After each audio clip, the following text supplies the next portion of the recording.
That is the breath of nervousness because we're about to do Ask Alisha Anything. That's the best You intro. always get this look on your face of connivingness Ask right before Alisha you Anything. love to throw me curveballs and video how I handle it. For those of you new to this segment here on YouTube and social media, Ask Alisha Anything, unprompted, unscripted. She has no idea what's coming her way. I really don't. So first question, Alisha, why does this scare you so much? Oh, gosh. It's a good opener. You know what? Actually, it really shouldn't. I talk to clients all the time, and I hear all sorts of random, crazy, different scenarios, and I figure it out and flow with it, and it keeps your mind sharp. So give it to me. Okay. You're right. Wrong set of mind. Let's do it. Let's go. All right, Alisha, what in recent memory is your biggest win, you think, helping a client on the sale of their house, whether it was financial gain, stress reduction? What was it? What's the biggest win that comes to mind right now that you've done in the last 6 months to a year? Ooh, we've had a lot of them for our clients. I guess the one that comes to mind is a recent client. Her name's Krista, and she just had so many struggles and loophole situations to getting her home sold in this market. And we just tackled and blocked, and got it done. She was so sweet. She wrote a nice review at the end the other day, and she said, "Thank you so much. There was a million curveballs, and your team was right there to handle it." And we do everything we can to make things smooth, but I always say real estate escrow process can be like a marriage, right? Both parties need to be doing their end of the deal for it to go smooth. And we can't force somebody to follow our contract or do a correct process or be prompt to get back to us. Yeah. So sometimes we're doing our best from the side that we can control. And so you have to really kind of strategically think ahead, make sure you're problem solving with the other agent, with the other lender. This deal had a ton of things go weird with the appraisal, not to get in the weeds of it, but there was a lot of problem solving, blocking, tackling, and we got it done in half the time of the market average in her area. Yeah. Even though there were some unique challenges and there And was some unique solar, delays. which delays it, which is also unique Absolutely. struggle sometimes with the way the agreements are set up. So Okay. anyway, Next question, still staying real estate topic, not a weird one for you yet, but we're approaching the holidays. We've got, Halloween and Thanksgiving and Christmas and everything in between, New Year's. There's so much that happens in the holidays. Why are the holidays still a good time to buy or sell? Or, I shouldn't have assumed that, are they a horrible time to buy or sell? well, in Arizona, we're not as cyclical as other cold weather states. It's great weather, in the holidays actually here. So we don't kind of drop off like maybe other states where you have to go trudging through the snow. So that's a big benefit. It's actually one of the best months to buy traditionally is December. That's when the sellers that are in the market are really wanting to get it done before the end of the year. And every year when we see some of that cyclicalness, the buyers tell us all the time, "Oh, we'll just wait for the holidays and then we'll get started looking." Yeah, but what if that perfect home is on the market in December? Right. And then that's the month that seller is willing to make a great deal. You can always negotiate a 60-day closing, a little bit longer closing that can time with your schedule. But, I think strike when you see the right property and not always try to perfectly time the market. And for sellers, we explain that often the buyers that are looking in December are very serious. Yeah. Even if you have a little bit less showings, the ones that are coming are still serious about doing it. Absolutely. Okay, next question. Who should be, not shouldn't, who should be renting right now? Who should not be buying a home? It should be if you're not sure you're going to stay long-term in the area. Real estate's a longer-term investment. So if you don't see yourself living there for 3 to 5 years, then I think it makes sense to rent and get your feel for the area in the meantime and continue to save up that money elsewhere and have it somewhere it's growing. So you're still being smart with your money. And then I guess the other side of the coin is people that, don't have that good down payment savings yet or haven't gotten their credit where they're in position to do so. You don't want to have a payment that's going to drown you on your monthly and make things too tight. So you want to run your numbers on the interest rates and what you can afford that's comfortable and not overly stretch that and get yourself in a stuck position. So those would be the two that come to mind. Do you think? Good. No, those are definitely good. It's the right time for you. It's the right time to buy. Absolutely. Here's a question, though, on that same topic. And we've talked about this on Monday, Mythbusters, but I want to debunk a myth. Do you need 20% to put down on your home if you are renting right now? Do I need 20%? Because that's a lot of money, Alisha. Absolutely not. And most buyers don't, right? We see so many escrows come through. What percentage would you say put 20% down? Less than 20%. Probably low. Yeah. Right? Yeah. So you can do 5% unconventional. There's programs for 3.5 on FHA. If you're willing to go pretty far out of town, there are even some USDA loans, in some outer parts of the market that qualify for 0 down. So you don't have to have a cow for a USDA loan. yeah, Okay. it's a weird name, but No cows anyway, I think if you mentally plan for 3.5 to 5 range, you're going to have a lot of options for yourself, and that's a good starting spot. Okay, I'm going to pivot a little bit.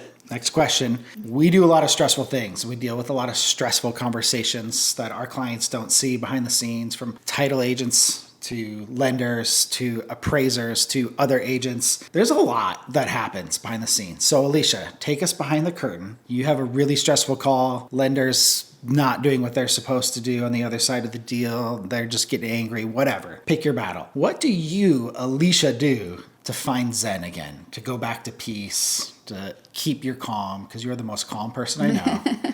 So when you get off one of those rattled phone calls, what does Alisha do to go back to her peace? Oh, what do I do after? Not the before. I thought you were going to say the before. No, not the before. What do you do after? Because What happens when you... The before mindset is important too. True. Because I feel like you just never get anywhere with... You get farther with sugar than with... What's the saying? Sugar than with spice? I guess. I don't know.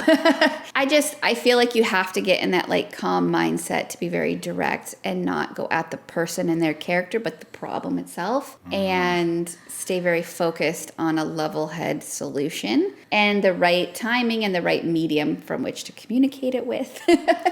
Hold on, before you keep going, I like that line. You got to go after the problem, not the person. That holds in so many areas of life, so we'll just leave that in the ether for a second. Okay, keep going. Man. Yeah, because it's really tempting to be like, this other person is not doing their job in the transaction. But I don't know. I try to always give people the benefit of the doubt. Maybe they're also dealing with, a sickness in the family or some other personal difficult situation. They're trying to navigate, and nobody ever appreciates that when, you don't give someone the benefit of the doubt. I think the after, because we do run into a lot of people where we have to correct, like, hey, you sent this wrong, this form was wrong, this monies was wrong, we have to fix this for the client ASAP so everything closes on time. I think I do sometimes need to go to my closet and just take a deep breath and just like be for a second and be alone. That wasn't like a hyperbole or a metaphor. She legit goes to the closet and the door gets shut, and that's I mean, I don't want to like take all this out on everybody. So I think I need to go be alone for a minute and let my brain kind of calm,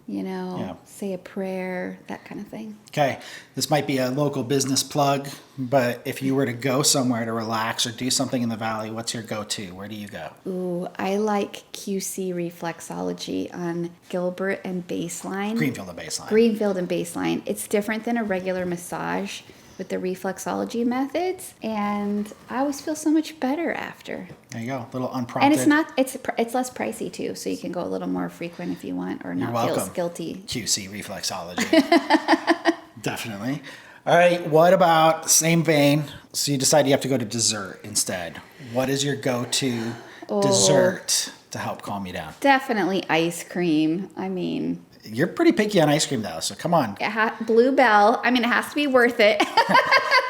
French vanilla Bluebell or Andy's custard. Andy's custard, another local plug for Andy's custard. I like but it. we try not to reserve stress to that too much, or that would be bad. It'd be too easy to eat too much ice cream. Better to not have it around if possible. All right, sticking on the getting to know Alisha, if you could travel to one place in the world tomorrow, one place, where are you going? I think it would be cool to go to one of those cool islands like in Tahiti, like glass bottom boat, or like Australia, New Zealand, something like that. That whole area. So while you're there, are you looking on Zillow to see if you could buy one, or are you just relaxing?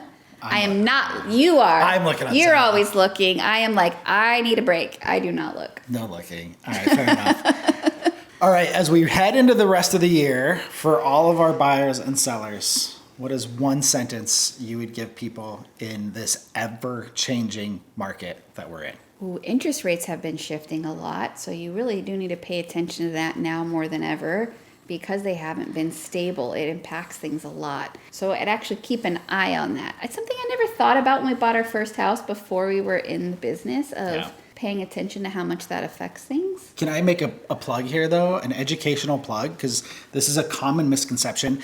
Even in the real estate world, I see realtors think this. Interest rates don't follow the Fed funding rate. So all this Jerome Powell dropping, upping, it has a impact on it. But just because they drop it doesn't mean mortgage rates follow. The last 2 times that Jerome Powell and the Feds have cut rates on the Fed funding rate, both times mortgage rates went up. Yeah. And so we and get a lot of... you said that this time. You're like, well, the announcement's coming. It's probably going to spike them up a little bit. And unfortunately, it did. Yeah, and it depends on the verbiage and what's being said and what's being interpreted about what's going to come.